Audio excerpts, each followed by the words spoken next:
দুর্গাপুজোতে লাল সাদা শাড়ি একদিন না পরলে কেমন যেন একটা লাগবে, তাই আজকে শুধুমাত্র লাল সাদা শাড়ি নিয়েই পুরো ভিডিওটা। আর ভিডিওটাতে যে লাল সাদা শাড়িটা আমি পরে আছি সেটা ঋদ্ধি বুটিকের। তোমাদের যদি পছন্দ হয় তোমরা অবশ্যই কন্ট্যাক্ট করতে পারো, শাড়িটা অ্যাভেলেবেল আছে। আর এবার চলে আসি মেকআপের কথায়। মেকআপ পুজোর সময় কিন্তু আমরা সব সময় চেষ্টা করি একটু লাইট মেকআপ করতে, কারণ পুজোর সময় তত হেভি মেকআপ আমরা কেউই পছন্দ করি না বা করিও না, কারণ সেই সমস্ত মেকআপ করে বেরোতে আমাদের নিজেদেরই কেমন একটা লাগবে। তো সেই মতোই আজকেও আমি খুব লাইট একটা মেকআপ করেছি, শুধুমাত্র চুলে একটু ফুল লাগিয়েছিলাম, তোমরা দেখতেই পাবে শেষে।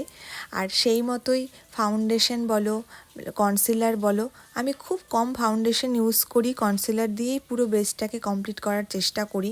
তারপরে একটু চোখে কাজল দিয়েছি।